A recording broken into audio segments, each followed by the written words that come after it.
Marshal Antonescu and the Chief of Staff of the Royal Romanian Army, General Stefla, spoke out against sending the 4th Romanian Army to the Kalmyk steppe. But we need them here. We don't have any other forces to do the job. The only other solution would be to withdraw some troops from the Caucasus.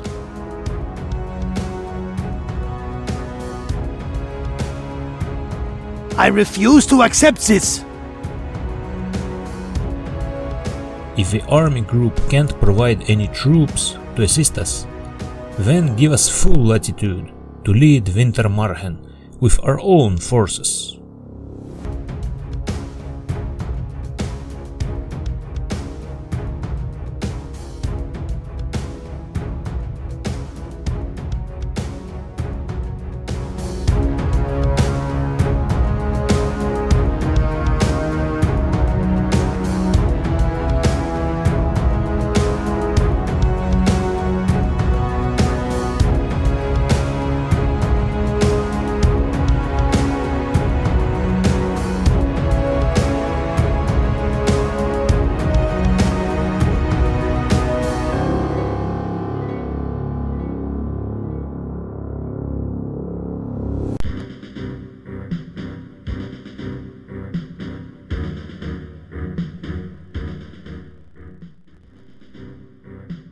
The Soviet counter-offensive was actually part of an ambitious and complex series of operations concentrically organized like a solar system.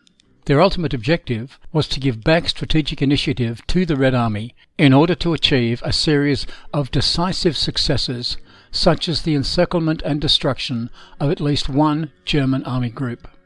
In the region of Rzhev, Operation Mars was designed to neutralize Model's 9th Army. If successful, it was to be followed by Operation Jupiter, the encirclement of the entire army group center around Vyazma. In the region of Stalingrad, Operation Uran, in English Uranus, was designed to trap Paulus's 6th Army along with its satellite armies. In case of success, it was to give way for Operation Saturn, aiming at Rostov, in order to trap Army Group A in the Caucasus. First devised by Zhukov and Vasilevsky, the plans were further elaborated by the General Staff with Stalin's approval and supervision. In terms of sheer forces, Mars was allocated much more than Uran, because the Stavka believed it to be more realistic and consequential. Ironically, the first was to become one of the most disastrous of the war, whereas the second was to succeed beyond all hopes. There were indeed some favourable circumstances for the Soviets to engage Axis troops in the Stalingrad region. First of all, the weak flanks of Army Group B behind 6th Army itself. Along the Don River, defensive lines extending hundreds of kilometres were manned in late summer and early autumn with makeshift formations from the Hungarian 2nd Army, and further south with under-equipped and poorly motivated troops from the Italian 8th and Romanian 3rd Armies. In October, replacing German units thrown into the Stalingrad inferno, a dozen Romanian divisions had to defend a 150-kilometre sector with utterly inadequate provisions of anti-tank weapons, mines and ammunition. This part of the front was particularly substantial because it comprised 2 Soviet bridgeheads on the southern part of the Don around the villages of Serafimovich and Kletskaya, which were to be used by the southwestern and Don fronts to direct their offensive. The configuration of the Axis forces beyond 4th Panzer Army sector in the desolate Kalmyk steppe, extending south of Stalingrad, was even more precarious. Here the Romanian 4th Army, still in the process of forming up, had to manage 250 kilometres of defence lines in the open without any natural cover and with even less adequate equipment than its counterpart in the north. The Romanian troops are usually seen as the main responsible for the German defeat and the primary reason why the Soviet offensive succeeded. We'll try to determine if this was really the case. To clearly understand the situation, it's critical to explain the chronology of the Romanian deployment and how their troops ended up in this precarious situation on the German flanks and rear. In September, the OKH decided to insert the Romanian Third Army, commanded by General Dumitrescu, between the Italian 8th and the German 6th Armies to release German units from defense positions along the Don River and assign them offensive tasks. The Romanian army was removed from Army Group A at the request of its leader Field Marshal List, who considered it of little value, even in defense, an ominous sign, no doubt. On this set of very detailed maps, kindly sent to us by our friend Myril Eugen directly from the Romanian State Archives, a unique material, we can see the initial assignment of Romanian Third Army around the Black Sea, its transfer north to the Don River, and the deployment of its 8 frontline divisions. Hitler saw in this transfer the opportunity to form a future Army Group Don whose command he would entrust to his ally, Marshal Antonescu. This, of course, supposed the fall of Stalingrad as a prerequisite. While waiting for this victory, which was always announced for the following week, Dumitrescu's army took charge of the largest and most dangerous sector, extending 160 kilometers and facing the Soviet bridgeheads at Serafimovich and Kletskaya. 150,000 Romanian soldiers were not too much to man such a large sector. This insertion made it possible to release the German 79th, 100th, and 305th Infantry Divisions from their defense on the Don and send them into Stalingrad. The 20-kilometer allocated to each of the 8 Romanian frontline units, 3 left in reserve, could seem reasonable, but these units were deliberately weakened before their dispatch in Russia by General-in-Chief Steflia. They had only 6 or 7 battalions instead of 12, and their artillery equipment was weak. The men and material thus saved were kept on Romanian territory where since the summer of 1942, war with the neighboring Hungary seemed imminent. The Romanians were already very tried by the Caucasian campaign in summer, but most important, they were poorly equipped.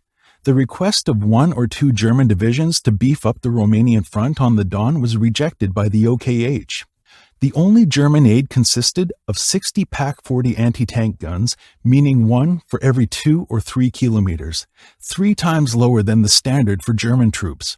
Of the 300,000 anti-tank mines requested by the Romanians to block the most dangerous passages, 50,000 will have been delivered on the eve of the Soviet offensive. Interestingly, and contrary to a widespread idea, German reports often valued the qualities of the Romanian fighter.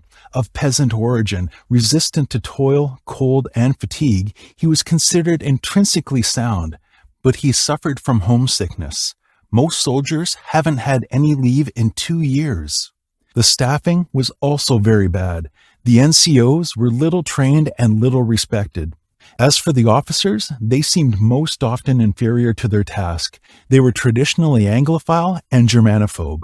There was a common joke going, if you want to weaken the Germans in Russia, just add a Romanian battalion to each German division.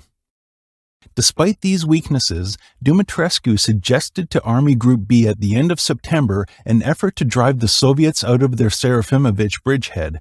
Going further, he advised to cross the Don and occupy the densely wooded area beyond. At least from there, his troops could see an assault coming. Here are the guidelines for Operation Wintermarchen.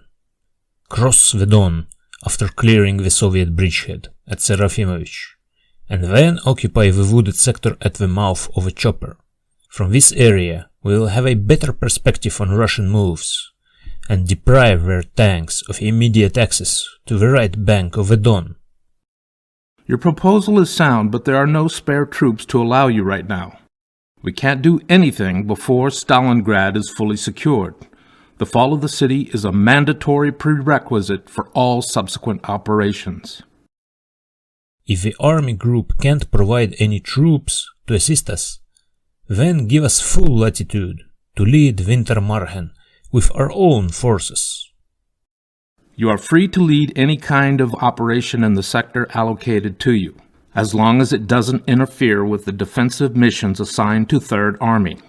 Von Weichs recognized the merits of the Romanian proposal, but didn't follow up for lack of troops. We have to wait for the fall of Stalingrad, he explained once again. As a result, this wooden area was not used by the Axis forces, but the Red Army to concentrate forces discreetly. Paulus also never ceased to sound the alarm to all the leaders who came to visit 6th Army, repeating that the Romanian divisions must be corseted with German units. Otherwise, everything will crumble on the first push by the Soviets. Another Romanian army, the 4th, was put in charge of right flank of 4th Panzer Army south of Stalingrad. With only 7 divisions, it had to hold the immense front running through the desolate Kalmyk steppe, 250 kilometers in total for less than 100,000 men, sometimes up to 90 kilometers per division. In the northern part of this sector, at least, the Romanians occupied previous German positions relatively well equipped. But to the south, there is nothing. With no shelter other than open pits and reduced to minimal supplies, the men of the 4th Romanian Army were the worst off on the whole Eastern Front. The troops were notoriously underfed. There, too, the modern weapons promised by Hitler were few: 34 Pak-40, 1 gun per 8 kilometers of front. Here, too, there was no depth in defense for lack of personnel, and there were no natural obstacles. Marshal Antonescu and the Chief of Staff of the Royal Romanian Army, General Stefla, spoke out against sending the 4th Romanian Army to the Kalmyk steppe. But we need them here. We don't have any other forces to do the job. The only other solution would be to withdraw some troops from the Caucasus. I refuse to accept this! As we can see, if Romanian troops were indeed a weak point, a great deal of the blame should be put on the German command, who did not take the necessary measures to improve the Romanian defenses, and the Soviet operation took advantage of this.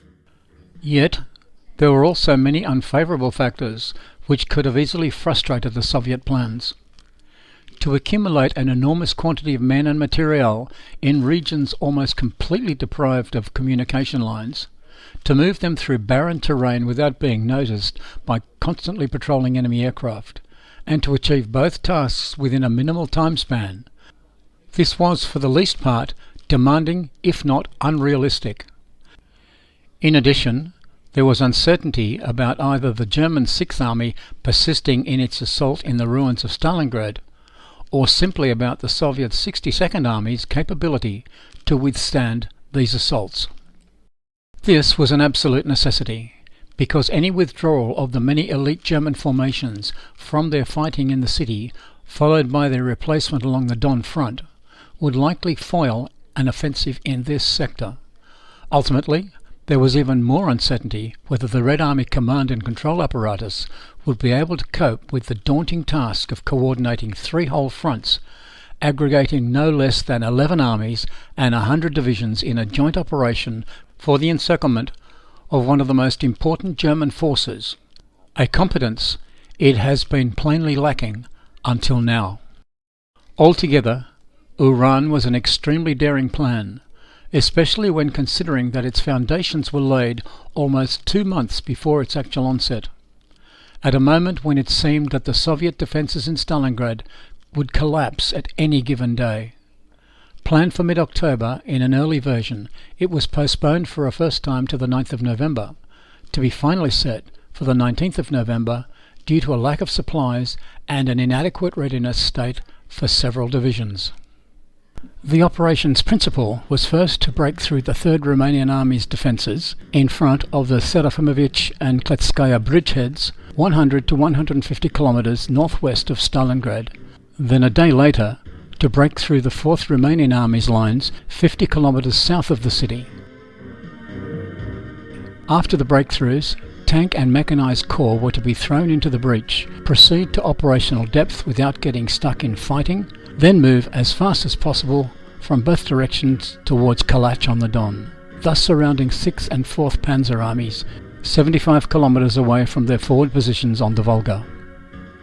Once this was accomplished, the Don Front's forces were to establish the inner ring of the encirclement, whilst those of the southwestern and Stalingrad fronts were to provide its outer ring.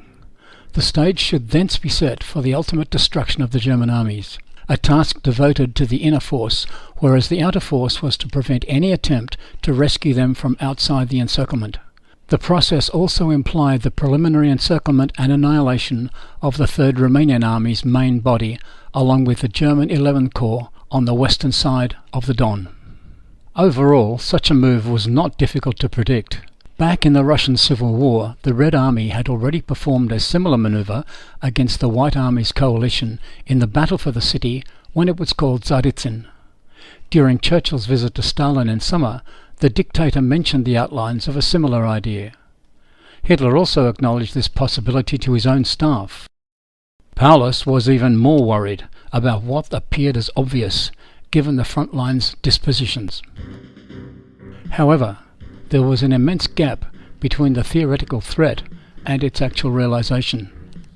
The German command did not believe it possible for the Soviets to raise enough forces and employ them so efficiently as to achieve such a bold action from beginning to end. On the Soviet side too, the perspectives were initially modest, as attested by Eremenko's proposal to the Stavka with an early sketch of the Six Armies encirclement, which involved far fewer units and was planned much closer to Stalingrad than the final conception for Uran, as it took shape in October.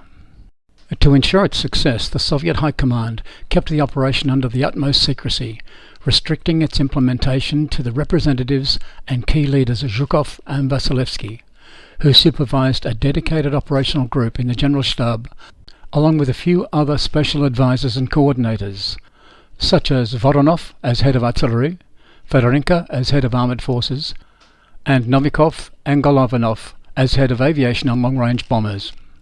Instructed by Stalin in person and prohibited from speaking to anyone else, these were the sole men entrusted with the secret of the operation until as late as November, when they were sent on the ground to supervise its execution and inform the front and army commanders of its details, leaving them no more than 3 weeks to make their preparations, and even less for divisional and regimental commanders, which were told of their objectives only 2 days before the offensive's actual outbreak.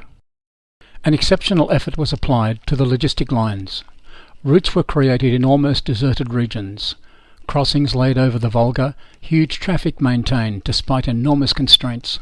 Over 1,000 kilometres of railway lines and 300 bridges were specifically built, allowing 1,400 wagon loads of cargo per day. Motor transport was also largely employed, using a significant number of Lend-Lease Allied vehicles for the first time in the war. In total, over 1 million men, 1,500 tanks and 22,000 guns were to be deployed on the front line, followed by their supply columns of thousands of trucks and horses carrying thousands of tons of fuel, ammunition and other supplies. Water traffic was also put under maximum strain.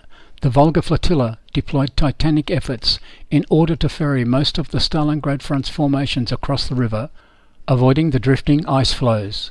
Yet despite these great achievements, transportation means were still insufficient for each of the fronts taking part in Uran. As a result, there were not enough supplies to sustain the mobile corps for long, and these were to quickly run out of fuel and ammunition once engaged in the operation, thus relying overwhelmingly on captured enemy storage facilities to continue their advance. Drastic orders were issued for concealing troop movements, and discipline measures were created for enforcing them. All activity was to take place at night, while during the day everything was to remain under cover. At the same time, deception measures were being implemented. Defence lines were dug in the actual assault sectors, while force attack preparations were taking place in more distant areas. A large number of decoys were also built, such as fake bridges, depots and vehicles. A reorganisation of the artillery and especially the anti-aircraft forces was undertaken, with the creation of specific AA divisions, concentrated in unprecedented numbers throughout the most relevant sectors. New procedures were introduced for cooperation between aviation and ground forces, along with enhanced means for aircraft detection. Unlike some previous large-scale offences, where Soviet forces were attacking all along a wide front, Uran concentrated most of the strength on some narrow areas, about 1/10 of the total length, namely the bridgeheads on the Don for the northern part of the front and the Salt Lakes region in the south for the Stalingrad front, thus deliberately limiting the penetration axes. Armoured formations were not to be mixed with rifle divisions anymore. Instead, they were to act as compact, highly mobile forces operating deep in the enemy's rear as soon as the tactical breakthrough was reached. Reconnaissance missions for the southwestern and Don fronts were carried out over wide sectors to avoid arousing suspicions. They intensified in the last week before the offensive, establishing that forward enemy positions were light and the main defences located a kilometre to the rear. However, recognition was not always efficient, and it failed in detecting all the minefields, which would have adverse consequences at the beginning of the offensive for the Stalingrad Front's 4th Mechanized Corps and a few days later for the Don Front's 16th Tank Corps.